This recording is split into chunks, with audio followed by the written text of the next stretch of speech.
If you're looking to set up a business in the UAE, the process online seems very complicated when actually it's very straightforward, and I will explain the step-by-step process and my experiences in this video.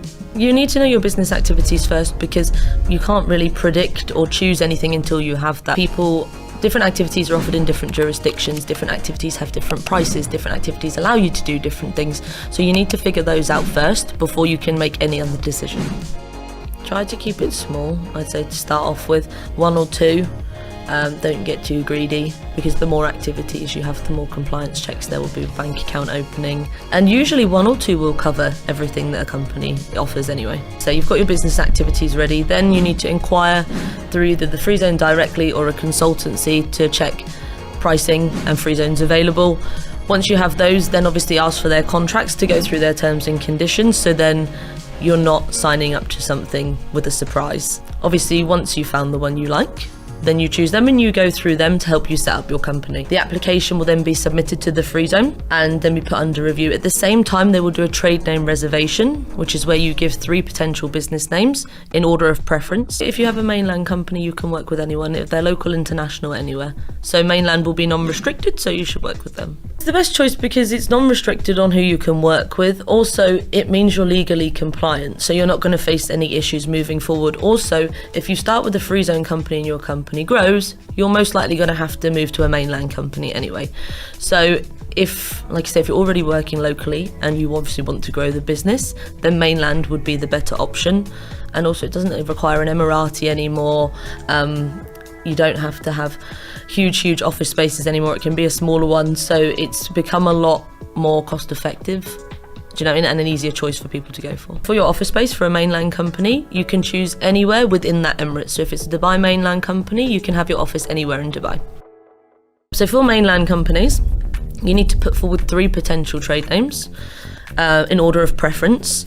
Also, you have to be aware that at the end of your trade name that is given to you, your business activity will be mentioned there. So for example, if your activity is marketing management, it would be company name ABC Marketing Management LLC. So it's quite long, but it's mandatory. They put it there for every company. After that, so once you've got your trade name, they would move on to the initial approval. In order of preference is how you have to do it, just because what they're going to check is that name is available. Obviously, they can't give you the same name as another company. 99% of the time, people want the English name, but you can have it in Arabic too. It's actually cheaper to have it in Arabic. You give the 3 options in order of preference. The name, obviously, it can't have any like curse words in it, for example. It can't have anything religious in it. So there are some rules you have to follow, quite obvious rules. Also, they're quite particular about words like Dubai, Middle East, UAE, things like that. It's very difficult to get in the name too. If you have marketing management, you can't have consultancy in the name, for example. Yeah, no, that's not allowed. It has to obviously be relevant.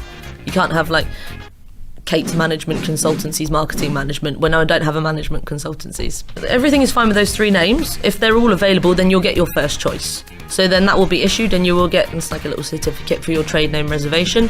That's valid for 6 months. Initial approval is kind of like the government's internal check, just to make sure you don't already have lots of outstanding licenses, or that you're the manager on maybe 50 licenses that haven't been renewed and things like this. So it's not checking sort of your history in your home country necessarily, it's just checking your history regarding business in the UAE. Some people, especially Emiratis, they will still be on people's licenses because of the rule 2 years ago when they had to be. So there will be maybe 50 companies under that Emirati's name. Either he'll be a shareholder or a manager, something like that. Maybe these licenses haven't been removed, so then that's what they're looking for. Next step is legal documents. So Memorandum of Association. There are 2 ways to do this, so again it will be dependent on your situation, how you want to do it. So the first way is you go directly to the DED to sign it. It's like an automatically generated template they do. You go there, sign it, you can literally have it done in 10 minutes. The other way to do it is you would get it drafted by a typist or a law firm. You'd get your own powers included in it. You can split powers between managers and shareholders and things. So you can be very specific in it. That will be signed in Dubai Court's notary. You can also do that one online if you need to. So if you can't travel to the UAE for that signature, then you can pay for that part of the service and then do it online. So then obviously we have to link an office address to your license. Usually your consultant can help with that, or if you have one yourself, then that's fine. You just need to provide the Ajari, because Once we have that, we then need to submit it and then get the license. What you need to have is a tenancy contract or an ijari. So with this, it says obviously the address of your office, it says how big the office is, it says your annual rent, all of these things. You need to be careful with your annual rent as well, because when you finally submit all the documents to get your license, there's something called a market fee which will be added on. This is 5% of your annual rent will be added to your license price. How much it costs to have set up like this in the mall? Somewhere between, say, 10 and 50,000 dirhams a day. A day? Yeah, a day. But the actual setup cost would be, let's say, 500,000 to 1 million dirhams. Wow. Is it worth it? Of course it's worth it. You always get gold at the end of the rainbow. So if you have a small office, obviously it's fine. But let's say you've hired half of Dubai Mall when you're paying millions and millions. That's going to dramatically affect that, and most people aren't aware of it. So most people for offices, they'll go for like a minimum size where you could maybe fit 2 or 3 people in the office. But then again, it will depend on your activity. Maybe you need a specific size of office, or I don't know, specific location, something like this. So after you've done your office, if there's no additional approvals or anything, some activities require approvals at different stages. But as a standard setup without an approval, after this, it would be submission of documents, and then obviously we wait for the trade license to be received. Trade license proves you have an active company in the UAE. On your trade license, it will mention your company name, your license number, the shareholders, who is the manager, your office address, and your business activities. There are 3 types of license. You have commercial, professional, industrial. Professional is services, so things like consultancies and stuff like that would be under that. Commercial is trading, so anything to do with trading will be under there. And industrial is manufacturing. That's the easiest way to split those. It will be connected to your activities, but some activities in mainland as well. So you could have, I can't think of any examples off the top of my head, but you could have 2 activities with the same name, but they're in different license groups. Like one will be professional and one will be commercial. And this is because it's sort of on the border, do you know what I mean, between them. So then they understand that if you have a commercial license, you can only add commercial activities to that license. Where that activity is in between, you can still add that to a license where it's relevant. The establishment card or immigration card is what links your company to the immigration system and allows you to add on your investor visas. Now, you can only have investor visas if you have obviously individual people mentioned as investors on your license. If you have a corporate shareholder, you will not be able to have that. So once you start the establishment card process, you then start the investor visa process pretty much at the same time. Next step is investor visa. So when you start your investor visa process, the first step will be the e-visa and then the change status. These 2 bits kind of put you in limbo between being a tourist and a resident. Once you've got your change status, we then move on to the medical test. The medical test consists of blood tests and x-rays, checking for HIV and tuberculosis. Everybody has to have this when they do a new visa and upon their renewal. For employee visas, for example, you can start them before the person even enters the UAE. You can get them what's called an entry permit, which is valid for 60 days when it's been issued. They have that amount of time to enter the UAE and then continue with the process. So the next step would be their medical. For the investor visa, you have to be physically in the country to open the establishment card first. And then obviously you start your visa immediately afterwards. Medical test is very easy. So book the appointment, obviously, once the change status has been received. Then the visa applicant would go there. They would do their blood tests and x-rays. And then leave it. The whole process takes about 20 minutes. It's not very long. You don't have to do like a bleep test or anything like that. After that, what we do is we then process the actual visa. So the visa's not in the passport anymore. It's a PDF, like a digital copy. You get a PDF. It's also on the ICP app. So we would process that. If the system is working normally, usually you get it in an hour or so. If not, it might be 2 days. So it will just depend. And then in parallel to that, we will start the biometrics application. We'll request for it. When we get that application, it will come with a location, a time and a date, which is automatically generated by the system on availability. However, if you can't make that appointment, we can try and change it. After that, you have to wait for your Emirates ID to be delivered. Once you have that, you can then start opening your bank account. You can open your labour file if you need to add employees to your licence. Your Emirates ID is going to be your most important document. We like to say 5 working days to be safe, but you can get it in 2. realistically. There's a courier service, so you have to wait for it to be printed and then obviously them to deliver it. Again, that's dependent on availability at the time. At the moment, they're very quick. There was a stage though where it was taking a long time from the point we received the application to the actual point of the appointment, you know. So at the moment, usually when we request it, we get the appointment within 2 days, but there was a time when it was like 2 months. It was crazy.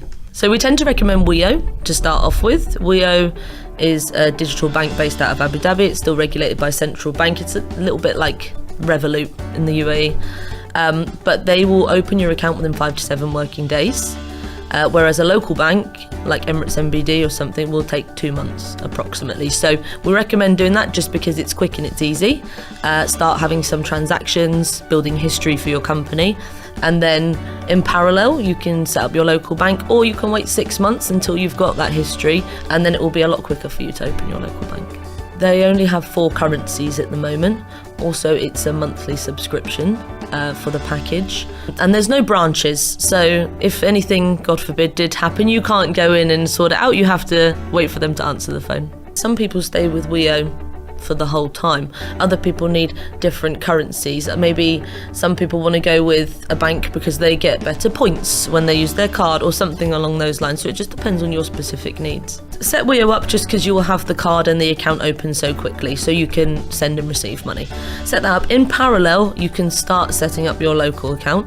And then at the same time, you'll be building up transactions with WEO anyway. So I'm achieving 2 things at once. If the bank didn't want to open the account, then you're already a few months into getting 6 months worth of statements, and then you can go back. Some banks will try and get you to put in like a deposit that is there all the time. Some won't. It depends on the type of account you need. It depends on everything. Also, bank representatives are salespeople, so they will try to get you to put higher amounts in the account as a fixed or as a minimum, but you don't necessarily have to. So just because they say you have to, maybe challenge it. If you want to start adding employees, if you need, additional approvals or permits, or you need updations in the system, maybe you need to change your shareholder or change the amount of shares you have, the capital, something like this, then you need to work with somebody to assist you with those services, because it's very tricky to do by yourself. PRO services is something we assist with as well, so it's not just the setup of the company, it's the aftercare too. So anything to do with governmental services, compliance, all things like this, new rules and regulations that come in, we would then assist and advise you. If you have any questions, queries, or if you need a second opinion on anything to do with company formation, then you can click the link below to book a Zoom call with me or another expert and discuss in more detail. So to keep your visa valid, you need to enter the UAE once every 6 months. You can literally cross immigration, go for a coffee and then leave again. They're not fussed, but you just have to enter because there's something in the system called an entry-exit report. And if they can see on that you haven't entered within 6 months, your visa will become invalid. There is a way to revalidate that visa, but again, it's additional money that you have to spend, and if you do it several times, they might not let you do it again. Once you have your license, your visa, and your bank account open, you then need to consider things such as WPS implementation. So as soon as you start adding employees, you will need to have WPS set up, which is the wage protection system, in order to pay them through. Go with a consultancy who will help you with the services such as PRO services for adding the visa, also the WPS implementation and the payroll as well. You can go with consultancies that offer all 3, so then you won't make any mistakes. We can assist with all of these. If you are married or have children and you wish to sponsor them, then you need to have some documents prepared beforehand. This will be birth certificates, marriage certificates. They both need to be fully attested in the country of origin and then attested again by the Ministry of Foreign Affairs in the UAE. They may also need to be translated into Arabic or English, dependent on the country they're from. If you're on an employment type visa and you need to sponsor your family, you will need to provide a salary certificate, your Ijari, and then standard documents such as your passport copy, your visa copy, and your Emirates ID. If you're on an investor visa, you will not have a salary or an employment contract. So what you need to do instead is put a deposit in immigration of 3,000 dirhams per dependent, and then provide the additional documents. On the salary certificate, for an employment type visa that you need to provide in order to sponsor your dependents, you need to have a minimum salary of 4,500 dirhams in order to be actually able to sponsor your dependents. On your dependents visa, so if a husband is sponsoring his wife, the designation mentioned on her visa will be housewife. If a wife is sponsoring her husband, the designation mentioned on his visa will say not able to work. Now, although it says this, it doesn't actually mean you can't work. As long as you have a work permit through a company in the UAE, you will still be able to work for them legally. If you are on a dependent visa, then you'll need to ask your husband or your wife who is sponsoring you for NOCs for things such as setting up a company, changing your children's schools, or obtaining an alcohol license. This NOC will be a standard format. Most consultancy companies will be able to provide you with the template, and obviously you just amend what the NOC is actually for and the names on there. You can also sponsor your parents. However, their visa will not be for 2 years, it will only be for 1 year. It will be more expensive than other dependent visas also, and there'll be a higher price to pay for the medical insurance. If you're going to sponsor your children and their other parent is not currently in the UAE, then you will need to get a NOC signed by the other parent in the notary stating that you are able to sponsor them without that parent present. If you're looking to freelance in the UAE, you can get either a freelance visa or a freelancer permit. You need to be very careful when choosing which route you're going to go down, because there are a lot of non-compliant ways which companies offer. So if you want a freelancer permit, you need to go directly through maybe a free zone authority, such as RAKEZ or DDA. They will provide you with a document which looks like a trade license. However, it just mentions the activities on there you will be providing to your clients. You can have one visa attached to that for yourself, obviously. But remember, you cannot open a corporate bank account with it because it's not an official trade license. So you will need to receive all funds into your personal account. However, you still need an accountant to do your yearly checks on those. If you want a freelance visa, you can go directly through a government portal, or a company with an on-demand labour supply license will also be able to assist you. Do not use any company without the activity on-demand labour supply to provide you with a visa in order for you to freelance. Freelance visas will vary in price depending on who you choose to get one through or what is included in the package. Be aware that some companies charge you a lower fee and they don't tell you have to pay over double that for the second year. So a visa itself is for 2 years. However, read your contract properly. They will have a clause in there that says the lower price will be only for the first year, and then you will have to pay double that upon your yearly renewal. I heard recently that there's a company offering your first year for your freelance visa at a price of 6,000 dirhams. And then as soon as it's time to renew, they will charge you an additional 10 or 12,000 for the second year. I am very biased towards maybe a one visa quota trade license as opposed to a freelance visa or a freelancer permit, because the price is not that different and you get a lot more for a trade license. Obviously, it will be dependent on your needs at the time. However, some of your clients may require you to have a corporate bank account to be able to register for VAT and give them a VAT certificate. When you freelance, you will not be able to do that. If it's not a requirement you need, then it's fine, but you need to be aware of that.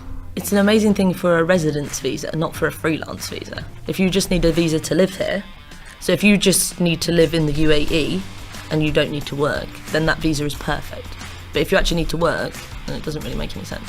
So the freelance visa option that we offer, you don't actually have to work when you have it. So if you wanted to just reside in the UAE and maybe provide a few services, you can do that. It's not mandatory that you have to have a fixed salary of, let's say, 20,000 dirhams coming in every month. It's a good stepping stone. I'd say it's like the first step to moving here before you realise what you actually need. So if you get a freelance visa, you will also receive your Emirates ID. Your Emirates ID is your most important document in the UAE. You need it to open a bank account, rent a car, rent an apartment, just live day to day. So it's good that you can live as a full resident in the UAE on this visa.